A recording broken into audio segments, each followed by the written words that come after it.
വൈവാഹിക പരസ്യം കൊടുത്തയാളാ.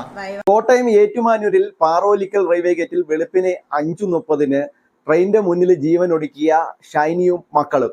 ആ ഒരു വാർത്ത മനസാക്ഷിയുള്ള എല്ലാ മലയാളികളെയും വളരെയധികം ദുഃഖിപ്പിച്ച വാർത്തയാണ്. നമ്മൾ ധാരാളമായിട്ട് ഇത്തരത്തിൽ സ്വയം ജീവൻ ഒടുക്കുന്ന ഒരുപാട് വാർത്തകൾ കേട്ടിട്ടുണ്ട്. എന്നാൽ ഇതിനകത്തിൽ 10ഉം 11ഉം വയസ്സുള്ള 2 പെൺകുഞ്ഞുങ്ങളുണ്ടായിരുന്നു.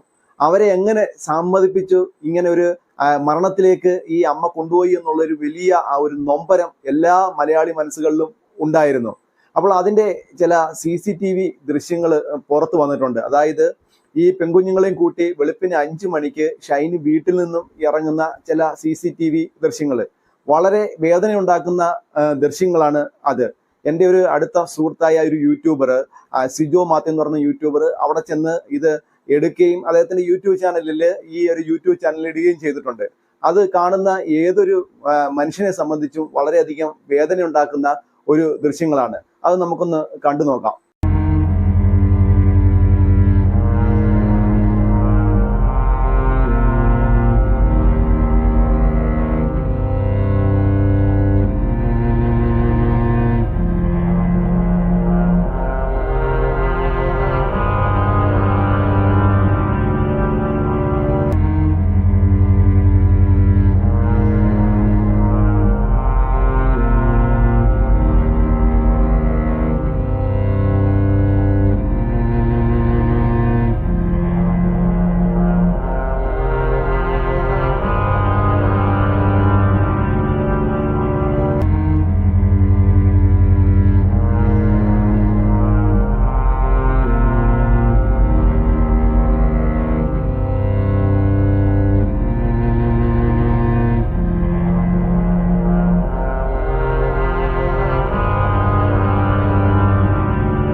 മനുഷ്യനായിട്ട് ഈ ലോകത്ത് പറഞ്ഞിരിക്കുന്ന ആരാണെങ്കിൽ പോലും ഈ ഒരു വിഷ്വൽസ് കാണുന്ന സമയത്ത് ചങ്ക് പിടഞ്ഞു പോകും.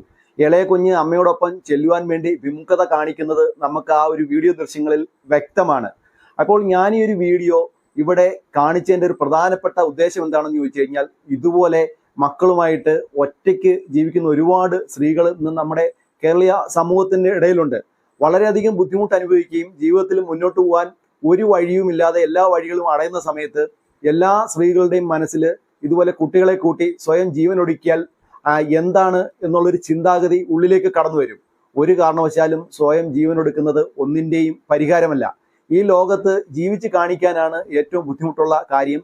അത് ജീവിച്ച് കാണിച്ച് മുന്നോട്ട് ജീവിക്കുന്ന ആളാണ് ജീവിതത്തിലെ ഹീറോ എന്ന് പറയുന്നത്. ഒരു കാരണവശാലും ഇത്തരത്തിലുള്ള കടുത്ത തീരുമാനങ്ങൾ എടുക്കുവാൻ പാടില്ല എന്ന് ഉള്ള ഒരു തീരുമാനം എല്ലാ ആളുകളും എടുക്കണം. അതുകൊണ്ടാണ് ഞാൻ ഈ ഒരു വിഷ്വൽസ് കാണിച്ചത്. ഇത്തരത്തിൽ മനസാക്ഷിയെ വളരെ അധികം വേദനിപ്പിക്കുന്ന ഇത്തരം തീരുമാനങ്ങൾ ഒരു കാരണവശാലും ആരും എടുക്കുവാൻ പാടില്ല. എന്തായാലും സംഭവിക്കാൻ പാടില്ലാത്ത എല്ലാ കാര്യങ്ങളും സംഭവിച്ചു. എന്നാൽ ഷൈനിയും മക്കളെ ഈ ഒരു അവസ്ഥയിലേക്ക് തള്ളിവിട്ടതിന്റെ പൂർണ്ണ ഉത്തരവാദിത്വം ഭർത്താവായിട്ടുള്ള നോബി കുര്യാക്കോസിനാണ്. ഇപ്പോൾ അദ്ദേഹത്തെ ആത്മഹത്യാ പ്രേരണ കുറ്റം ചുമത്തി ഇപ്പോൾ പോലീസ് അറസ്റ്റ് ചെയ്തിട്ടുണ്ട്.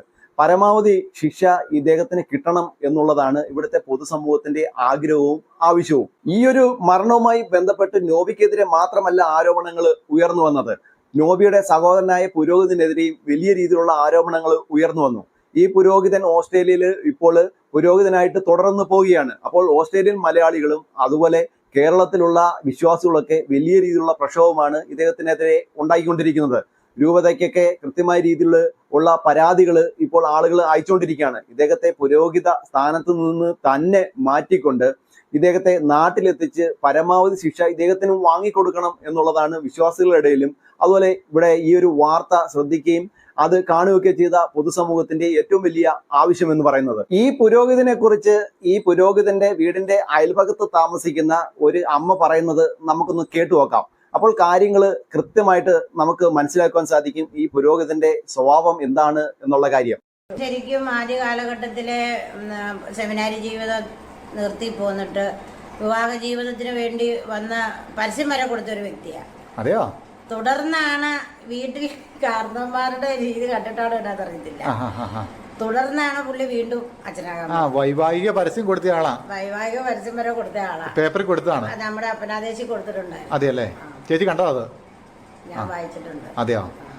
അപ്പം ഇത്തരം ചിന്താഗതികളുള്ള പുരോഹിതന്മാര് ഈ സമൂഹത്തിന് തന്നെ വലിയ ദോഷം ചെയ്യും. ഇദ്ദേഹം ഇരിക്കുന്ന ഇടവകൾക്കും അത് വലിയ രീതിയിൽ ദോഷം ചെയ്യും. അപ്പോൾ ഇത് സ്വന്തം സഹോദരനാണ്. അദ്ദേഹം ഭാര്യയോടും കുഞ്ഞുങ്ങളോടും ഒപ്പം സന്തോഷമായിട്ട് ജീവിച്ചു പോകണം എന്നുള്ള ആഗ്രഹം ഇദ്ദേഹത്തിന് ഇല്ല എന്നുള്ള കാര്യത്തിൽ യാതൊരു വിധമായിട്ടുള്ള സംശയമില്ല.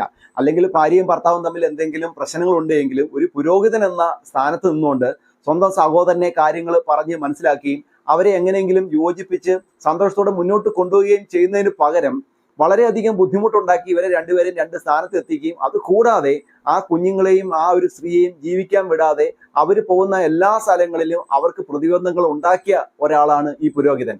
അപ്പോൾ ഇദ്ദേഹത്തിന് തക്കതായിട്ടുള്ള ശിക്ഷ നൽകണം എന്നുള്ളതാണ് എൻ്റെ ഒരു അഭിപ്രായം. കുറച്ച് ദിവസം കഴിയുമ്പോൾ വേറൊരു വാർത്ത നമ്മുടെ മുന്നിലേക്ക് എത്തുന്ന സമയത്ത് ഈ വാർത്ത സ്വാഭാവികമായിട്ട് എല്ലാ ആളുകളും മറക്കും. ഇതുപോലുള്ള ഷൈനിമാരും കുഞ്ഞുങ്ങളും ഒക്കെ വീണ്ടും ഈ കേരളീയ പൊതുസമൂഹത്തിന്റെ ഇടയിൽ ഉണ്ടാവുക എന്നുള്ള കാര്യത്തിലും തർക്കമില്ല.